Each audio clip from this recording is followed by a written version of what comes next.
우리가 한 번은 공부해야 될 부분이기 때문에 계속 요한계시록을 공부하고 있습니다. 저번에 우리가 요한계시록 4장 공부했죠? 4장을 계속 공부하고 있는 중이에요. 지금 우리가 그 완성된, 그러니까 생각을 해보세요. 우리는 천국 백성이잖아. 우리는 천국 가려고 가는 거잖아요. 그 천국을 지금 보여주시는 거야. 4장, 5장은요, 천국이 어떤 곳이다 하는 걸 보여주는 거야. 그걸 지금 우리가 간접적으로 체험하는 거야. 사도 요한이 그걸 구경을 한 거예요. 구경을 한 거를 우리가 간접적으로 이 글을 통해서, 그 묘사한 걸 통해서 우리가 보는 겁니다. 보고, 아, 천국은 이런 곳이구나. 상징적으로 보여주는 거야. 어떤, 금은보와 금으로 된 궁전, 이런 걸 얘기하는 게 아니라 하나님 나라는 어떤 곳이다 하는 걸 지금 보여주는 겁니다. 예. 완성된 그 하나님의 나라에서는요, 보석과 같은 광채의 하나님이 보좌에 앉아 계셔요. 그 보좌에 앉아 계시고, 그 보좌 둘레에 24장로인 흰옷과 면류관을 쓴 하나님의 그 24장로가 뭐라고 했죠? 교회라고 했죠? 교회야. 우리. 우리가 하나님 그 둘레에 같이 앉아 있는 거야. 같이 앉아 있는 거예요. 그리고 성령님이 앞에 계셔. 그 성령님이, 우리가 맨날 얘기하는 그 성령님이 앞에 계신다고요.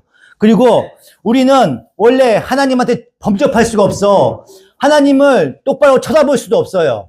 하나님의 가까이 가면 죽는다고, 원래는. 근데 그 완성된 그 하나님의 나라에는요, 우리가 하나님이랑 같이 있는 거야. 같이 앉아 있는 거예요. 이게 얼마나 좋은 거예요. 그죠? 두려움에 떨 수 있는, 옛날에 구약의 선지자들은요, 하나님 앞에 가면은 두려워서 무릎 꿇고 막 엎드렸다고. 근데 우리는요, 그 완성된 그 하나님의 나라에는요, 우리가 같이 앉아 있는 거야. 그 보좌에 같이 둘러 앉아 있는 거예요. 그러면서 나란히 앉아서 찬양을 드리고 있는 거예요. 같이 지금 이 모습을 보여주고 있는 거예요. 지금 요한계시록 4장은요. 그 보좌 앞은요, 요동치지 않는 투명한 유리바다가 이렇게 펼쳐져 있대. 광채와 같이 펼쳐져 있대요. 그 유리바다에는 저번 시간에 공부했어요. 유리바다가 펼쳐져 있고, 그 보좌 가운데에 그 둘레에는 네 생물이 있는 거예요. 지금 네 생물이. 이제 여기까지가 갔습니다. 저희가. 네. 요한계시록 4장 6절입니다. 6절. 보좌 앞은 마치 유리바다와 같으며 수정을 깔아놓은 듯 하였습니다. 그리고 그 보좌 가운데와 그 둘레에는 앞뒤에 눈이 가득 달린 네 생물이 있었습니다. 아멘. 네. 상상을 해보세요. 눈이 가득 달렸대, 눈이. 눈이 가득 달린 네 생물이 나와요. 그죠? 이 생물은요, 앞뒤에 눈이 가득 달려 있대. 여기에 이 눈이라는 건요, 하나님의 주재하심과 통찰력을 얘기하는 거예요. 통찰력. 하나님, 우리 불꽃 같은 눈으로 본다고 하시잖아요. 그걸 얘기하는 거야. 하나님은 살피심은요, 우리가 어느 장소를 가나, 어느 곳을 가나, 밤이나 낮이나, 어디 것이나 함께 가고 계시는 거야. 하나님은 함께 하고 계셔요. 항상 우리를 돌보시고 살피시는 거야. 우리를 항상 불꽃 같은 거 지켜보고 계셔. 지금 딴짓하고 있거나 졸고 있는 거 다 보고 계셔. 다 보고 계시고, 내가 집에 가 있죠. 내가 집에 가서, 내가 집에서 혼자서 막 이렇게 놀고 있는 것까지 다 보고 계신다고. 다 보고 계셔요. 밤이나 낮이나 쉬지 않고 본다고 얘기하시잖아요. 밤이나 낮이나 쉬지 않고. 세상에 어떤 곳으로 가도 하나님의 시선에서 벗어날 수가 없습니다. 우리는. 네. 하나님은 졸지도 주무시지도 않고 온 세상을 살피고 계신다는 뜻이 있는 겁니다. 이 눈이 가득하다는 것은 그런 의미가 있는 거예요. 또한 눈은 지각과 지혜를 얘기하는 거야. 지혜를 얘기해서 네 생물이 하나님의 뜻을 완벽하게 이해하고 수행할 수 있는 영적인 통찰력을 갖고 있다고 지금 얘기하고 있는 겁니다. 네. 그러니까 우리 불꽃 같은 눈으로 여러분들을 보고 계셔. 하나님이 항상 집에 가도 내가 어떻게 생활하고 있는지, 교회 나올 때는 아멘 하고 있는데 집에 갔을 때는 과연 어떻게 살고 있는지 나는 몰라. 나는 모르지만 하나님은 다 보고 계신다는 거예요. 그걸 지금 얘기하고 계시는 거예요. 요한계시록 4장 7절입니다. 첫째 생물은 사자와 같이 생겼대요. 첫째 생물은 사자와 같이 생기고, 둘째 생물은 송아지와 같이 생기고, 셋째 생물은 얼굴이 사람과 같이 생기고, 넷째 생물은 날아가는 독수리와 같이 생겼습니다. 아멘. 네 생물이 있는데 얼굴이 각각 달라. 한 명은 뭐? 사람. 하나는 사자. 또 하나는 송아지. 하나는 독수리. 이렇게 얼굴이 다 다르다고요. 네 얼굴을 갖고 있는 네 생물이 지금 있는 거예요. 예. 근데 구약으로 가면 이렇게 네 생물이 등장하는 곳이 또 있어요. 구약에 가면. 거기가 어디냐면 에스겔서 1장하고 이사야서 6장입니다. 이 네 생물에 대한 얘기를 보려면 같이 보셔야 돼. 에스겔서 1장으로 한번 가보겠습니다. 에스겔서 1장.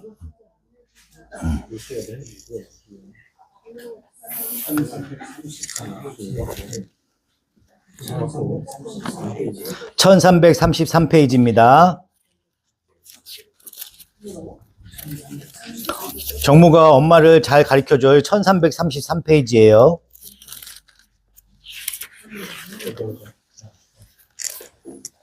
(1333페이지) 거기 페이지 보면은 있습니다. 구약의 파란색 부분에 1333페이지 있습니다. 에스겔서 1장 4절입니다. 제가 읽겠습니다. 그때 내가 바라보니 북쪽에서 폭풍이 불어오는데 큰 구름이 밀려오고 불빛이 계속 번쩍이며 그 구름 둘레에는 광채가 나고 그 광채 가운데에서는 불 속에서 빛나는 금부치의 광채와 같은 것이 반짝이었다. 그러더니 그 광채 가운데서 네 생물의 형상이 나타나는데 그들의 모습은 사람의 형상과 같았다. 얼굴이 각각 넷이요 날개도 각각 넷이었다. 그들의 다리는 모두 곱고 그 발바닥은 송아지의 발바닥과 같고 광낸 녹과 같이 반짝거렸다. 그 네 생물의 사면에 달린 날개 밑에는 사람의 손이 있으며 네 생물에게는 얼굴과 날개가 있었다. 그들의 날개 끝은 서로 닿아 있으며 앞으로 나아갈 때에는 몸을 돌리지 않고 각각 앞으로 곧게 나아갔다. 그 네 생물의 얼굴 모양은 제각기 앞쪽은 사람의 얼굴이요 오른쪽은 사자의 얼굴이요 왼쪽은 황소의 얼굴이요 뒤쪽은 독수리의 얼굴이었다. 아멘.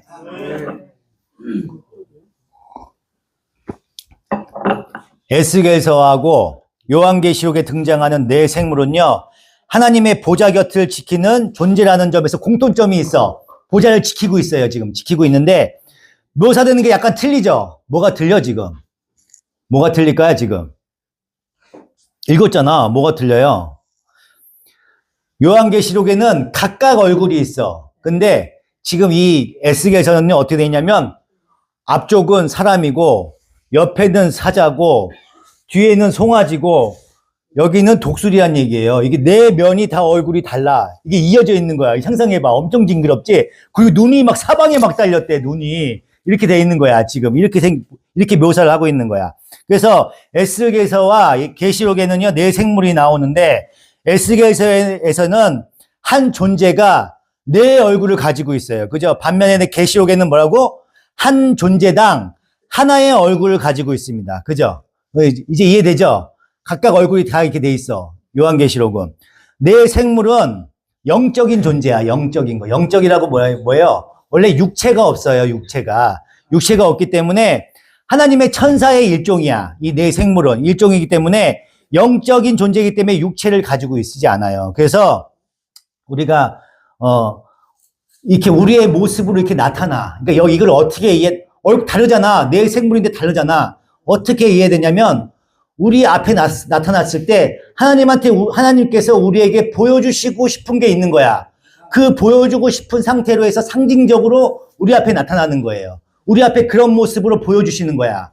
그러니까 그 모습을 통해서 우리가 뭔가 깨달음을 주시기 위해서 상징적으로 그런 모습을 주시는 거야. 그러니까 원래부터 그런 모습을 갖고 있는 게 아니에요. 그래서 우리가 보는 물질적인 몸을 항상 입고 있는 게 아니야. 영적인 존재이기 때문에. 인간한테 나타날 때 특정한 목적에 맞게 상징적인 모습으로 보여주게 되는 거예요. 그래서 하나님께서 에스겔이나 요한에게 하나님의 나라를 보여주십니다. 하나님의 나라를 지금 보여주잖아요. 보여주는데 우리의 언어, 시각 얼마나 제한적이야. 그죠? 말로 표현을 할 수가 없어. 말로 표현할 수가 없어. 만약에 명석이가 천재야. 막 이러면은 천재를 어떻게 말로 표현을 해? 별로 표현 어떻게 표현해? 사과를 어떻게 표현해요? 말로. 사과가 어떤 거야? 사과가 뭐야? 애경아, 사과가 뭐야? 먹는 거는 너무 많잖아, 먹는 거. 그죠? 사과를 어떻게 말로 표현해? 우리 언어는 제한적이다고. 빨간색은 많아, 빨간색. 지금 애경이도 빨간색이야, 입술이. 빨간색은 많아. 그렇게 우리는 사과라는 걸 먹어봤기 때문에 그 경험으로 인해서 사과는 빨갛다, 새콤하다, 이렇게 알 수 있잖아요. 표현이 가능해. 근데 사과를 생전 먹어보지 않은 사람은 사과가 새콤해? 빨개? 이거 갖고 이해할 수가 없어. 이게 뭐야? 이게 무슨 과일이야? 뭐야, 이게? 무슨 맛일까? 우리가 먹어보지 않으면은 표현할 수가 없다고, 그거를요. 언어는 그게 제한적이야. 눈은 어떻게, 눈은 어떨까? 눈은, 저희가 명석이가 저기 한 100m 있으면 그냥 점으로밖에 안 보여. 그죠? 똑같아. 명석이나 광석이나 다 똑같이 보인다고. 저 멀리 있으면. 그죠? 가까이서 이렇게 보면 어떻게, 명석, 여기 피부만 보여. 여기 여드름밖에 안 보여. 그렇잖아요. 명석이가 누군지를 몰라. 구별을 못 한다고. 인간의 눈은 이렇게 제한적으로 돼 있어요. 그래서 언어와 시각이 모두 다 제한적이야. 이 제한적인 언어와 시각으로 표현을 할 수가 없어. 이해시킬 수가 없어. 그러니까 하나님이 어떻게 설명해 줄 수가 없네. 내가 우리 명석이한테 이 하나님 나라를 설명해 줘야 되고 뭐 설명해 줘야 되는데 설명할 수가 없네. 그렇기 때문에 시각적으로 지금 보여주시는 거야. 이런 것들을요. 우리가 표현하자. 구약에는 어떻게 돼요? 황금 궁전에다가 막 돈이 많고 막 이런 것들은요. 돈이 풍성해지고 부자고 잘 살았더라 이런 거는요. 상징성을 보여주는 거야. 천국 백성은 그렇게 기쁨 안에 살아갈 수 있다. 이거를 그냥 간접적으로 보여주는 거야. 천국에 가면요. 돈 필요 없어. 황금이 뭐가 필요 있어. 거기 가서는. 그런 거 필요 없어요. 근데 우리가 상징적으로 그런 거 이렇게 보여주시는 거야. 지금 요한계시록도 그렇게 보여주시는 거야. 내가 애경이한테 이렇게 표현해. 이게 무슨 뜻이야? 하트. 이게 왜 하트야, 이게? 손가락이잖아. 그죠? 사랑을 표현하잖아요. 이게 하트는요. 사랑하면 하트야. 이렇게 상징성을 주잖아요. 이 하트라는 거는요. 그죠? 이렇게 뭔가 상징적인 거를 보여주기 위해서 이 피조물이 에스겔서나 요한계시록이나 이렇게 자꾸 모양이 바뀌는 거야. 우리한테 뭔가 상징적으로 뭔가 하나님께서 보여주시려고 이렇게 보여주시는 겁니다. 그러니까 우리가 천국에 가면 실제로 가면 거기에 막 사자 머리 막 한 괴물 막 생명체가 막 돌아다니고 막 이런 게 아니에요. 그런 걸 보여주려고 하는 게 아니라 지금 여기에선 그들이 어떤 역할과 상징성을 갖고 있는지 거기에 집중하시면 돼. 이 모습을 통해서 무엇을 나타내려고 하시나 하나님께서 그거에 집중하시면 돼. 이런, 괴물 징그러워. 이런 게 막 천국에 막 돌아다녀? 이렇게 생각하시면 안 된다고. 상징성만 보여주시는 거예요. 그걸 깨달으시면 돼요. 계시록의 네 생물의 묘사는요, 사자, 은혜야, 사자, 뭐라고 했지? 송아지, 독수리, 사람, 이렇게 네 종류가 있어요. 그죠? 이 세상에 모든 피조물을 나타내는 거야. 모든 피조물. 그래서 사자는 뭘 뜻해요? 야생 동물을 뜻하죠. 야생 동물. 야생 동물을 뜻하고 송아지는 뭐라고? 은혜야, 송아지는 뭐라고? 기침하더라도 혼자 해. 자꾸 사람 집중시키지 말고. 송아지는 뭐라고? 가축을 의미합니다. 가축. 사람은 인류를 뜻해. 인류. 우리가 인류잖아요. 인류. 독수리는 새를 상징해요. 새. 하늘을 나는 걸 뜻해. 나는 거. 그래서 인간뿐만 아니라 하나님이 만드신 모든 피조물, 만물이 그분의 통치 아래 있음을 얘기하는 거야. 통치 아래 있으면서 그분께 영광을 지금 돌리고 있잖아요. 모든 피조물들이 하나님께 지금 영광을 돌리고 있다는 걸 상징적으로 보여주는 거예요. 그리고 또한 이 네 생물은요, 형상을 갖고 있어요. 형상. 그죠? 하나님이 세상을 다스릴 때 사용하시는 우리가 하나님께서 보여주시는 그 신적 속성이 있잖아요. 그 속성을 나타내시는 거야. 사자는 뭐예요? 용맹, 왕 중에 왕. 그죠? 왕을 뜻해. 용맹을 뜻해. 공의의 하나님을 뜻한다고, 사자는. 네. 그리고 송아지는 뭐예요? 송아지는 하나님의 성실하심, 인내하심, 희생하심을 뜻하는 거예요, 송아지는. 소가 어떻게 돼? 소가 어떻게 돼요? 소가 엄청 묵직하게 일하잖아. 운매하면서. 그 다음에 죽으면 어떻게, 짐승은 가죽은 남기지만 송아지는 어떻게 돼요? 송아지는 고기를 남기잖아. 그잖아.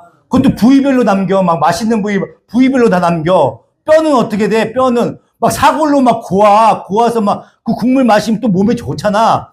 소는 버릴 게 하나도 없어. 나를 희생해서 이렇게 베푼다고. 순종하면서. 그죠? 그래서 송아지는 순종을 뜻해요. 농담한 거예요. 또 막 무슨 뼈 막 이런 것만 생각하시면 안 돼. 뭐 부위 막 이런 것만 생각하시면 안 돼. 사람은 뭐야? 사람은 뭘 뜻해? 하나님의 지혜와 인격을 뜻해. 인격적인 통치를 뜻해요. 이 만물 통치하잖아. 우리 인간이 모든 걸 통치하게 만들으셨잖아. 그죠? 통치를 의미하는 겁니다. 통치. 독수리는 뭘 뜻할까? 독수리는,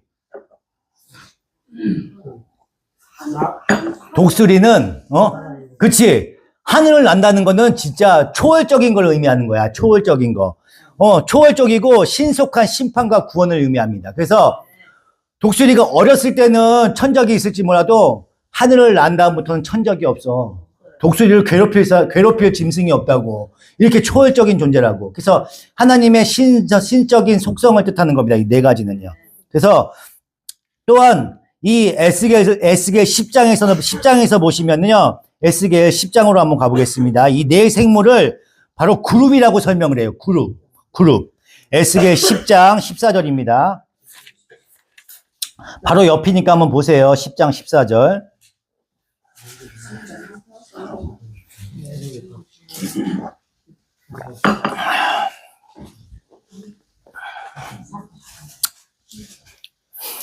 (10장 14절) 제가 읽겠습니다. 그룹마다 얼굴이 넷이 있는데 첫째는 그룹의 얼굴이요, 둘째는 사람의 얼굴이요, 셋째는 사자의 얼굴이요, 넷째는 독수리의 얼굴이었다. 그룹들이 치솟았다. 그들은 내가 그발 강가에서 보았던 바로 그 네 생물이었다. 아멘. 그러니까 그 네 생물을 뭐라고 얘기한다고? 지금 그룹이라고 얘기한다고요. 그룹. 그 네 생물을 그룹이라고 얘기하고 있어요. 이사야 6장인데 펴지 마세요. 제가 그냥 읽어드리겠습니다. 이사야 6장 1절입니다. 우시야 왕이 죽던 해에 나는 높이 들린 보좌에 앉아 계시는 주님을 배웠는데 그의 옷자락이 성전에 가득 차 있었다. 그분 위로는 스랍들이 서 있었는데 스랍들은 저마다 날개를 6을 가지고 있었다. 둘로는 얼굴을 가리고 둘로는 발을 가리고 나머지 둘로는 날고 있었다. 그리고 그들은 큰 소리로 노래를 부르며 화답하였다. 거룩하시다, 거룩하시다, 거룩하시다. 만군의 주님, 온 땅에 그의 영광이 가득하시다. 우렁차게 부르는 이 노랫소리에 문지방의 터가 흔들리고 성전에는 연기가 가득 찼다. 아멘. 그러니까 이 두 에스겔서하고 이사야 말씀을 통해서 보면요. 뭘 알 수 있냐면 하나님의 보좌 앞에 그 생물들은 뭐라고 얘기한다고? 그룹과 스랍이라고 지금 설명하고 있잖아요. 그죠? 이사야는 스랍이라고 얘기하고 있고 에스겔서는 그룹이라고 얘기하고 있습니다. 그러면 하나님의 그 보좌 앞에 스랍들이 있는 거야. 스랍이라는 그런 생물체들이 있는 거야. 근데 이 그룹들이 처음 등장하는 곳이 여기가 아니야. 창세기에 보시면 그룹이 나와요. 창세기 3장 24절입니다. 우리가 그냥 창세기 보시면 무심코 넘어가는 부분인데 거기 보시면 이 내용이 있습니다. 창세기 3장 24절.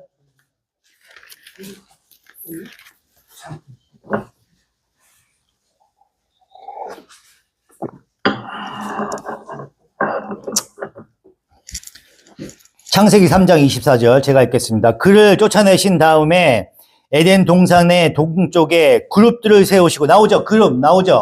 그룹들을 세우시고 빙빙 도는 불칼을 두셔서 생명나무에 이르는 길을 지키게 하셨다. 아멘. 그룹들이 지금 무엇을 하고 있어요? 에덴 동산을 지키고 있어. 그죠? 지키고 있어. 생명나무를 지키고 있잖아요. 원래는 이거 누가 하고 있었던 거야? 이거 지키고 있는 거. 이거 누가 지키고 있었어? 이거. 아담이 했었어야 되는 거야. 아담이 해야 될 일을 지금 그룹들이 하고 있는 거예요. 창세기 2장 15절에 보시면 주 하나님이 사람을 데려다가 에덴 동산에 두시고 그곳을 맡아서 돌보게 하셨다. 아멘. 이렇게 되어 있습니다. 여기서 맡아서 돌보게 했다는 얘기는요. 히브리어 말로요. 사마르 아바드라고 얘기해요. 사마르 아바드라고 얘기합니다. 그래서 사마르는요. 보호하다, 세심히 돌보다라는 뜻이 있어요. 돌봐. 아바드는 섬기고 보살피다는 뜻이 있어. 그러니까 돌보고 보살피라는 얘기야. 돌보고 보살펴야 하는 우리는 임무를 맡고 있었단 말이에요. 근데 이 단어들은요, 구약의 제사장들한테 똑같이 반복돼서 사용되는 말이야. 그러니까 아담은 에덴 동산의 제사장으로서 임명이 된 거야. 제사장으로 임명이 된 거야. 이 에덴 동산에. 그래서 제사장은 다른 이의 죄를 짊어지는 거야. 다른 이의 죄를 짊어지고 자신이 하나님 앞으로 나가서 용서를 구하는 게 제사장이잖아요. 그런 사명을 갖고 있어. 용서를 받는 직분이야. 그리고 성전을 지키고 깨끗하게 해야 되는 그 사명을 갖고 있는 거야. 이 아담은 제사장의 직분을 갖고 있는 사람이었었어요. 그런데 첫 번째 아담은 하와가 죄를 져. 하와의 죄를 짊어지고 앞으로 나아가서 나의 용서를 받아야 돼. 사죄를 받아야 됐었단 말이야. 원래 아담은요. 근데 그 여자의 죄를, 모든 죄를 여자한테 뒤집어 씌웠잖아요. 그죠?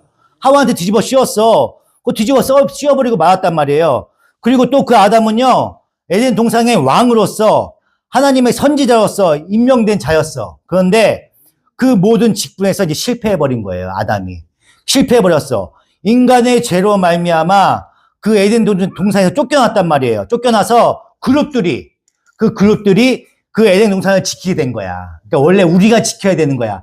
그룹이 하는 그 모습들이 원래 우리가 해야 되는 거였었어요. 그런데 우리가 죄로 인해서 쫓겨남으로 인해서 그 내 생물이 그렇게 하고 있는 거야. 그룹들이 그 일을 하고 있는 거야. 에덴은 우리 하나님 나라의 모형이에요. 모형을 가리킵니다. 그래서 그 천사가 또 어디 나오냐면 가나안으로 들어가는 길목에서 야곱한테 나타나. 그죠? 야곱한테 나타납니다. 그리고 또 천사가 또 어디 나타날까? 또 어디? 가나안으로 들어가는 그 여호수아에게서 군대 장관의 모습으로 또 나타나요. 그죠? 군대 장관으로 또 천사가 나타납니다. 가나안은 어디를 상징하는 거야? 가나안은 하나님 나라를 상징하는 거야. 아멘. 할렐루야. 하나님 나라를 상징하는 거예요. 가나안이. 그곳에 들어가기 위해서는요, 반드시 그 천사를 통과해야 되는 거야. 천사를 통과해야 하나님 나라에 들어갈 수 있어요. 그러니까 그룹들은요, 창조와 이 재창조의 그 장면에서 꼭 등장하는 거야. 하나님 나라에 들어가기 위해서는 꼭 등장하는 게 이 그룹들이에요. 혼돈과 공허와 흑암에 던져져 있던 죄인들의 이 마음 속에 하나님께서 뚫고 들어오셨어. 나한테 뚫고 들어오셨어. 그래서 새롭게 창조해내신 거야. 창조해내시고 가나안으로 들어보내는 그 재창조의 나라를 지키게 했단 말이에요. 지키게 했어요. 우리를. 그렇게 지키게 했던 자들이야. 출애굽으로 가면요, 성막을 살펴보시면요, 조금 이해하기가 쉬워요. 제가 그냥 읽어드리겠습니다. 출애굽기 26장 30절입니다. 출애굽기 26장 30절. 성막은 내가 이 안에서 너에게 보여준 규격대로 세워라. 청색실과 자주색실과 홍색실과 가늘게 꼰 모시실로 휘장을 짜고 그 위에 그룹을 정교하게 수를 놓아라. 여기도 또 그룹이 나와요. 아멘. 그룹이 나오죠? 그죠? 성막은요, 예수 그리스도로 말미암아 이루어질 재창조의 모습을 그대로 보여주는 거야. 그대로 보여주는 거야. 그래서 우리가 저번 시간에 물두멍에 대해서 배웠었잖아요. 그것도 재창조의 모습을 보여준다고 제가 말씀드렸잖아. 그래서 번제단, 나중에 공부할 거예요. 번제단, 물두멍, 떡상, 향당, 촛대, 막 이런 것들이 있어요. 이런 것들이 모두 재창조의 의미가 갖고 있는 거야. 하나님 나라의 모형이라고. 완성된 그 하나님의 나라를 보여주는 거야. 이 성막은요. 나중에 공부할 거예요. 나중에 공부할 겁니다. 그렇게 예수 그리스도로 말미암아 완성될 하나님의 나라, 천국을 둘러싸는 성막 전체에 그룹을 새겨 넣으라고 하시는 거야. 그룹을 넣으래요. 그리고 지성소 안에 법궤 위에도 그룹이 있습니다. 똑같이 언약궤 법궤는요, 하나님 나라의 임재가 있는 성막과 성전 전체의 축소판이란 말이에요. 거기가. 그 안에도 법궤 그 자체도 예수 그리스도로 말미암아 그 완성된 그 하나님의 나라, 그 모습을 상징하는 거야. 그 안에도 그룹들이 계속 있는 거야. 우리가 원래 그렇게 있는 거예요. 이렇게 재창조와 관련된 하나님의 임재 현장에는요, 언제나 그룹들이 있어요. 완성된 그 하나님의 나라, 그 안에는요, 언제나 그룹들이 있습니다. 다시 요한계시록 4장으로 가보겠습니다. 요한계시록 4장 8절. 이 네 생물은 각각 날개가 6개씩 달려 있었는데 날개 둘레와 그 안쪽에는 눈이 가득 달려 있었습니다. 그리고 그들은 밤낮 쉬지 않고 거룩하십니다. 거룩하십니다. 거룩하십니다. 전능하신 분 주 하나님 전에도 계셨으며 지금도 계시며 또 장차 오실 분이십니다. 하고 외치고 있었습니다. 아멘. 또 에스겔전은요. 날개가 4개가 있어요. 날개. 요한은 날개 6개를 언급해요. 6개. 그죠? 이사야에서도 6개를 언급합니다. 이게 날개는요. 공간을 제약을 받지 않는 신속함을 뜻하는 거야. 신속함. 날개가 있으면 신속하게 오잖아요. 그죠? 신속하게. 하나님의 명령이 딱 떨어지자마자 신속하게 가는 거야. 하나님, 예수님께 제자들이 어떻게 해요? 너희들이 사람 낚는 어부가 되고 나를 따르라 했더니만 그 자리에서 내려놓고 따라오잖아. 그런 신속함을 얘기하는 거야. 신속함을. 그 신속함을 날개는 그런 걸 뜻하는 거예요. 그래서 먼저 8절에 보시면 거룩하시다, 거룩하시다, 거룩하시다 이렇게 외쳐요. 그죠? 3번 외치죠. 네. 히브리어적으로 표현해서 보면은요, 이 3번의 반복은요, 최상급을 의미하는 거야. 이 3번 반복하는 거는 강조를 의미하는 거야. 최상급을 의미하는 겁니다. 하나님의 단순히 깨끗하신 분이 아니라 모든 피조물과 완전히 구별되는 절대적인 거룩하신 본체임을 표현하는 거야. 선포하는 거야. 그래서 거룩하시다 한 번만 얘기해도 되는데 거룩하시다, 거룩하시다, 거룩하시다 이렇게 3번을 얘기하는 거야. 강조를 얘기하는 거라고. 그런 의미가 있는 거예요. 이렇게. 예. 그리고 또한 3번의 반복을 이제 하면은 우리가 또 3번 삼창하잖아요. 그것도 반복, 강조를 얘기하는 거야.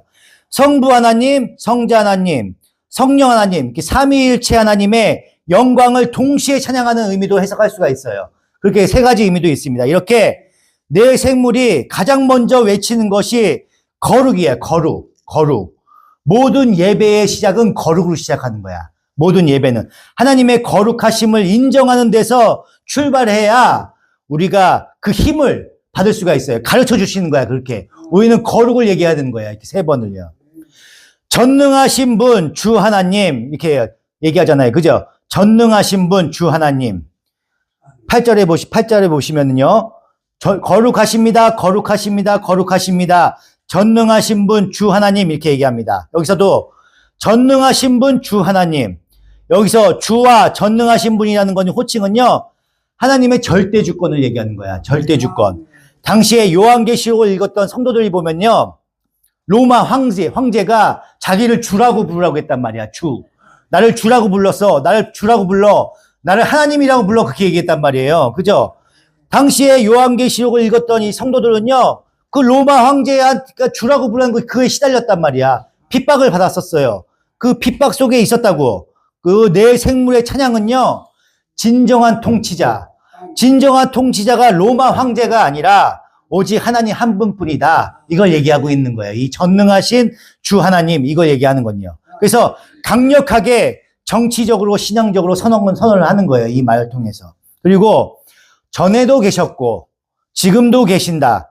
또 장차 오실 분이다. 이렇게 얘기하잖아요. 그죠? 우리 이거 공부했었어요. 하나님은요. 시간의 흐름에 갇혀 계신 분이 아니야. 시간의 통치 밖에 계신 분이에요. 그래서 영원하신 하나님의 나라 하나님이셔요. 그래서 어제의 하나님이 오늘 우리의 고난을 아셔.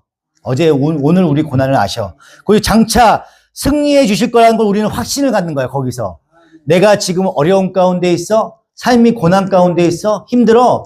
근데 그 하나님이 반드시 행복하게 다시 주님의 통치 안에서 살아갈 수 있게 해주실 거라고 믿는 거야. 그 완성된 하나님의 나라에 가면요, 난 반드시 이 천국 백성으로 살아갈 수 있을 거야. 그 믿음으로 가는 거예요. 그래서 이미와 아직이 함께 공존하고 있는 거예요. 지금 여기 안에서는요. 이렇게 모든 피조물의 대표인 내 생물이 이 노래를 부르고 있어. 이 노래를 부르고 있어요. 이 부르고 있는 것은요, 온 우주의 존재, 목적이 바로 이 찬양에 있음을 보여주는 거예요. 그래서 만물, 자연, 모든 생명체는요, 하나님의 거룩하심과 전능하심, 그리고 영원하심을 드러내기 위해 창조된 거야. 내가 잘 먹고 잘 살기 위해서 태어난 게 아니야. 하나님의 거룩을 드러내기 위해서 내가 태어난 거예요. 네? 그걸 놓치시면 안 돼. 우리가 결혼하는 것도요, 내가 잘 먹고 잘 살기 위해서 결혼하는 게 아니야. 하나님의 거룩을 드러내기 위해서 결혼하는 거예요. 예. 이렇게 요한이 본 완성된 그 하나님의 나라에 대해서 그 보좌 앞에 네 생물, 그룹들이 있었고, 그들이 이사야 6장의 스랍들의 찬양과 똑같은 찬양을 하고 있어. 똑같이 찬양을 하고 있고, 11절에서 24장로가 창조주이신 하나님을 찬양하고 있어. 그 이 재창조가 완성이 된 거야. 그러니까 뭐냐면, 원래 우리 인간들은 쫓겨났잖아요. 쫓겨났어. 그룹들이 지키고 있잖아. 근데 원래 그룹들이, 우리는 쫓겨나서 그룹들이 그 역할을 하고 있었어. 근데 우리 24장로, 우리들과 지금 하나님 나라를 지키고 있는 그룹들이 같이 모여서 하나님을 찬양하고 있는 거야. 완성된 그 하나님 나라에서는요. 그러니까 우리도 회복이 된 거지. 똑같이 내 생물과 같이 찬양을 하고 있다고. 지금 그 모습을 보여주고 있는 거예요. 예.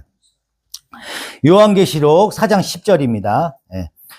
24 장로는 그 보좌에 앉아 계신 분 앞에 엎드려서 영원무궁하도록 살아계신 분께 경배드리고 자기들의 면류관을 벗어서 보좌 앞에 내놓으면서 아멘. 내 생물의 찬양이 하늘 성소에 울려 퍼질 때 보좌 위에 있던 24 장로들이 자기들의 면류관, 이거 왕관 있죠? 그걸 보좌 앞에 던지는 장면이야. 이게 던져버려요. 오직 하나님께 영광을 드린다는 의미예요. 던진다는 거를 막 이렇게 우리가 막 안 가져! 막 이렇게 던지는 게 아니라 즉시 드린다는 의미예요. 하나님께 즉시 적극적으로 드린다는 거야. 가장 극적이게 보여주는 대목이에요. 그러니까 이 행위가 가진 신적인 의미는요, 세 가지로 정리할 수 있어요. 세 가지로. 첫 번째로 모든 공로는 내가 하는 게 아니야. 내가 하는 게 아니고 24 장로들이 쓴 면류관은요, 그들이 믿음을 지키고 승리해서 받은 보상이잖아. 내가 하나님을 지키고 믿음을 가졌기 때문에 주시는 보상이야. 하지만 그들이 찬양이 시작하자마자 그것을 벗어서 하나님 발치에 던져요. 그죠? 발치에 던져버린다고. 그 의미는 우리가 이 자리에 앉아 면류관을 쓰고 있는 거는요, 우리의 실력이 아니라 우리 하나님의 은혜 덕분에 그 고백을 의미하는 거야. 내가 이 자리에 앉아 있는 거 내가 오고 싶어서 오는 게 아니에요. 내가 내 식구들이 믿기 때문에 내가 할 수 없이 나와. 처음에는 그렇게 나올 수 있어. 근데 믿음이 생기는 건요, 내 의지로 생기는 게 아니야. 하나님의 은혜 가운데 생기는 거야. 하나님이 나의 이 굳은 마음, 세상이 찌든 마음을 부드럽게 해주셔서 나한테 믿음을 허락해 주신다고. 그래서 내가 믿고 싶지 않아도 그 하나님이 믿어지시는 거야. 내 의지와 상관없이 오는 거예요. 그래서 아무리 글을 많이 배우고 공부를 많이 한 사람도 성경을 아무리 많이 읽어도 하나님께서 그 믿음을 허락해 주시지 않으면은 그 믿음이 안 생겨. 그냥 학자밖에 안 돼. 그래서 읽고 나서 하나님 오히려 부정한다고. 근데 어떤 사람은 성경을 안 읽어. 그냥 맨날 놀아. 그냥 하나님을 잘 알지도 못해. 근데 내가 여기서 그냥 하나님을 느껴. 스스로 경험한다고. 그냥 성경을 잘 모르는데도 하나님을 알게 되는 사람도 있다니까. 이게 뭐 어떻게 설명할 거야? 내가 믿고 싶어서 믿는 게 아니에요. 하나님의 은혜 가운데 믿는 거예요. 내가 지금 믿음이 부족해? 내가 하나님을 잘 몰라? 그러면 성경을 많이 보시고 기도를 많이 하셔야 돼. 나한테도 그런 믿음을 허락해 달라고 하셔야 되는 거예요. 네. 너무나 기쁘지? 이 얘기 들으니까. 그죠? 네. 애경이가 또 기뻐갖고 막 잉크를 해. 이렇게 기쁘다고. 하나님의 그 사랑 가운데 있는 거예요. 은혜 가운데 있는 거예요. 두 번째로 최고의 주권을 인정하는 행위입니다. 당시 고대 근동에서는요, 옛날에도 우리나라도 그잖아. 우리나라 왕이 중국의 왕한테 가면요, 엎드렸잖아요. 그죠? 그것처럼 옛날에 고대 근동에 보면요, 하위 왕이 상위 왕, 대왕 앞에 가서 자신의 관을 벗어서 그 발치 앞에 예법에 이렇게 내려놔요. 그게 예법이 있습니다. 이것은 나는 당신의 통치 아래에 있는 신하입니다. 이걸 뜻하는 거야. 내가 왕이지만 당신의 통치 안에 있습니다. 이 복종의 표시예요. 그러니까 이것은 어떤 권세나 영광도 하나님의 절대 주권 앞에서는요, 아무것도 아닌 걸 상징하는 거야. 그러므로 성도가 가진 지위, 재능, 영광, 결국은요, 하나님의 통치를 드러내기 위해 있는 거야. 도구일 뿐이밖에 안 되는 거야. 내가 이렇게 살고 있는 것도 하나님이 감사한 거고, 내가 하나님의 통치 안에 있습니다. 내가 주님께 복종합니다. 이런 의미가 있는 거예요. 이 왕가는요. 네. 하나님의 통치 안에서 살아가셔야 돼. 내가 하나님의 그 백성이기 때문에 이 하나님 나라 안에 사셔야 돼. 하나님의 통치 안에 사는 것이 하나님 나라예요. 내가 하나님의 그 통치 안에 살아가고 있는지를 깨닫고 내가 하나님께 그 면류관을 내려놓을 수 있는 그 믿음까지 가셔야 된다는 얘기예요. 그리고 세 번째로 예배의 완성인 나를 비우고 내 안에 하나님을 채우셔야 된다는 거예요. 참된 예배가 뭐예요? 예배가 그냥 막 찬양 부르고 막 노래 부르고 그냥 말씀 보고 그게 끝이야? 아니야.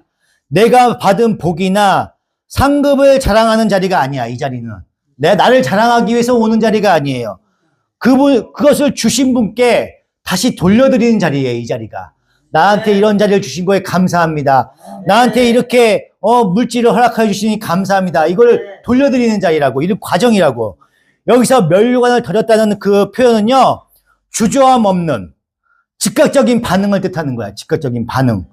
결국 내가 가진 영광의 면류관이 사라진 그 자리에 하나님의 영광만이 있는 거야.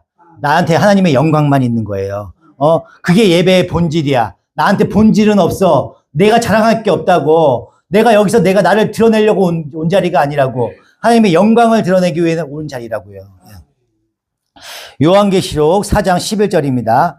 우리의 주님이신 하나님, 주님은 영광과 존귀와 권능을 받으시기에 마땅하신 분이십니다. 주님께서 만물을 창조하셨으니 만물은 주님의 뜻을 따라 생겨났고 또 창조되었습니다 하고 외쳤다. 아멘. 요한계시록 4장 11절의 장면을 정리해보면 내 생물이 입술로 하나님은 거룩하시다고 찬양하고 있어. 찬양하고 있고 24장로들이 삶의 보상인 면류관을 던지고 있어. 던지고 있고 그 찬양이 참되다고 온몸으로 보여주고 있단 말이에요. 그러니까 내 생물과 24장로 우리가 다 같이 하나님께 영광을 돌리면서 찬양하고 있는 겁니다. 그러므로 모든 만물, 내 생물이 만물을 아까 뜻한다고 얘기했죠. 모든 만물과 모든 성도인 24장로가 합심해서 하나님의 주권을 높이는 우주적인 예배의 절정을 나타내는 거예요. 이 장면이 영광스러운 모습이죠. 다시 계시록 4장 1절을 보겠습니다. 그 뒤에 내가 보니 하늘에 문이 하나 열려 있었습니다. 그리고 전에 내가 들은 그 음성, 곧 나팔 소리와 같이 나에게 들린 그 음성이 이리로 올라오너라. 이 뒤에 일어나야 할 일들을 너에게 보여주겠다 하고 말하였습니다. 아멘. 우리가 지금까지 공부한 내용은요, 이미 하늘에 완성되어 있는 천국, 천국의 그 현실이기도 하지만 그 하나님 나라의 완성이 이 땅의 역사와 우리의 인생을 통해서 이루어지게 되는 거야. 그러니까 완성된 하나님 나라가 있어. 있어. 그 완성된 하나님 나라가 그 천국에 있어요. 그 모습을 보여주셨어. 근데 우리의 삶을 통해서, 우리의 애경이의 삶을 통해서, 우리 효정이의 삶을 통해서, 우리 명석이의 삶을 통해서 내가 그 하나님의 영광을 드림으로 인해서 그 완성된 하나님 나라가 완성이 되는 거야. 그러니까 현재와 미래가 공존하고 있는 거예요, 지금. 따로따로 있는 게 아니야. 나의 노력과 열심으로 그 하나님 나라가 완성되고 있는 거야.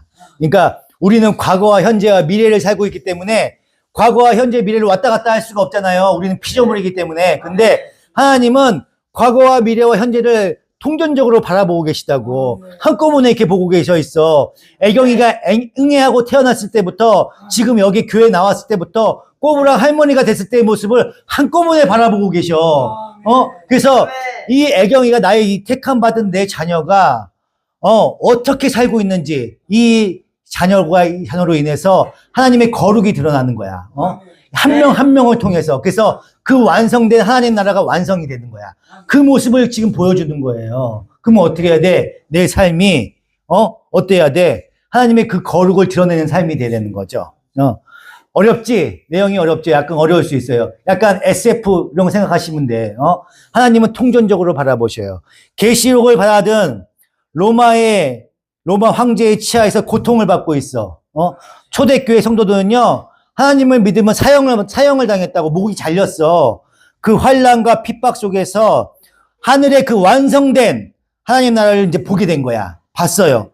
그 보좌가 비어 있지 않고 하나님께서 영광의 모습으로 앉아 계시고 우리의 모든 상황을 보좌에 앉아 계시는 그 우주를 통치하시고 경륜해 가시는 하나님의 계획과 섭리 속에 들어있구나. 우리가 그 속에 들어있는 거야. 그래서 안심하는 거야. 아, 나도 거기에 들어가 있는 거구나. 하나님께 통제하시는구나. 로마 황제가 아무리 자기를 주님이요 하나님이라고 부르라고 막 시켜도 우리 하나님이야말로 진짜 주님이시구나. 진짜 창조주이시구나. 로마가 아무리 우리를 잡아먹을 것처럼 하고 있지만 하나님께서 우리를 필요에 의해서 하나님 나라의 완성을 위해 잠시 쓰고 계시는 그냥 인형에 불과하구나. 저 왕은 진짜 왕은 하늘에 계시는구나. 그걸 이제 확인하는 거야. 이 계시록을 통해서. 우리나라는 망했어. 지금 이 로마는 이제 유대인들은 망했잖아요. 망했어. 근데 하나님의 나라는 절대가 망하지 않는다는 걸 지금 보여주는 거야. 용기와 확신을 주시는 거야. 예. 재창조의 현장에서 언제든지 등장하고 있는 그룹의 날개에 눈이 가득하다고 했잖아요. 눈이 가득해. 눈이 가능했다는 것은요, 하나님의 불꽃 같은 통찰을 얘기하는 거야. 계속 바라보고 계셔요. 여러분의 삶을 통전적으로 바라보고 계셔. 얘가 무릎 꿇고 막 기도 해. 그러니까 아빠, 아버지라고 막 부르짖어. 근데 얘 안에 진짜 믿음이 있어? 내 소원을 얘기 안 해도 하나님이 들어주신다고 다 얘기를 해. 그러면, 그러면 기도 안 해도 되겠네. 나 하나님께서 헌금 안 해도 되겠네. 그 마음까지 다 보고 계셔. 통전적으로 다 보고 계신다고. 과거와 미래와 현재의 모습을 다 보고 계셔. 정무의 과거와 현재와 미래의 모습을 다 보고 계신다고. 옛날에는 얘가, 아빠 하고 막 무릎 꿇고 기도했는데, 요새는 좀 안 하는 것 같네, 얘가. 그걸 다 보고 계신다니까? 근데 얘가 그렇게 안 할 걸 다 알고 계셔. 앞으로, 근데 미래는, 정무가, 하나님을 위해서 열심히 기도하고 계시는 거 다 보고 계신다고. 통전적으로 이렇게 바라보고 계셔. 그래서 절대 내가 삶이 지금 어려워? 내가 지금 사는 게 너무 핍박 가운데 있어? 먹는 것도 어렵고 사는 것이 너무 힘들어. 돈도 부족해, 물질도. 그 절망 가운데 있어. 절망할 필요가 없다는 거야. 하나님께서는 절대 포기할 필요가 없는 거야, 여러분들은요. 너무 힘들어할 필요가 없어. 그 완성된 그 하나님 나라를 보여주시고 여러분을 통전적으로 하나님께서 바라보고 계셔요. 여러분은 오히려 그 속에서 하나님의 영광을 드러내는 우리 김정자 지사님처럼 하나님의 영광을 드러내서 전도하는 거야. 하나님 여하는 기쁘잖아요. 그죠? 내가 물질은요, 잠깐 부족할 수 있어. 어려울 수 있어. 근데 그 완성된 그 하나님 나라 가면요, 내가 하나님의 그 보좌 옆에 같이 앉아 있다고. 그래서 그 같이 하나님께 영광을 드리고 있다고. 내 생물과 같이 어깨동무하면서 같이 있는 거예요. 그런 영광을 누릴 수 있는 여러분이 되는 겁니다. 그러니까 그 삶을 여러분들이 보여주셔야 되는 거야. 내 삶을 통해서 하나님의 영광이 드러나야 돼. 내 삶을 통해서 여러분이 믿는 성도들의 그 삶을 통해서 그 완성된 하나님의 나라가 이루어져 가는 거라니까. 그래서 내가 그 하나님 나라가 이루어졌다 해서 내가 거기에 무조건 가기만 하면 되는 게 아니야. 나의 삶을 통해서 그 하나님 나라가 이루어져 가는 거예요. 그러니까 여러분들의 그 삶이 중요한 거야. 한 사람, 한 영혼이 최선을 다해서 하나님의 택함 받은 백성들을 불러서 하나님 전에 불러서 같이 예배하고 같이 천국 가야죠. 같이 하나님의 보좌 앞에서 같이 찬양하면서 그 기쁨을 만끽하셔야지. 그렇죠? 그 기쁨을 같이 누리시는 귀한 하나님의 자녀가 되시기를 축원드립니다. 기도하시겠습니다.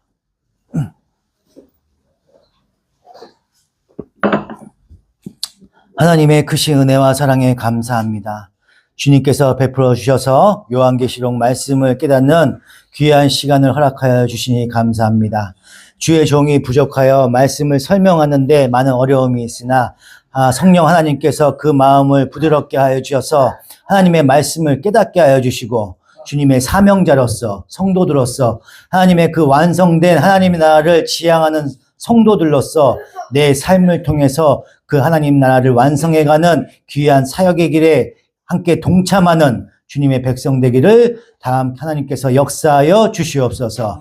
감사드리며 우리 주 예수 그리스도 이름으로 간절히 기도드리옵나이다. 아멘.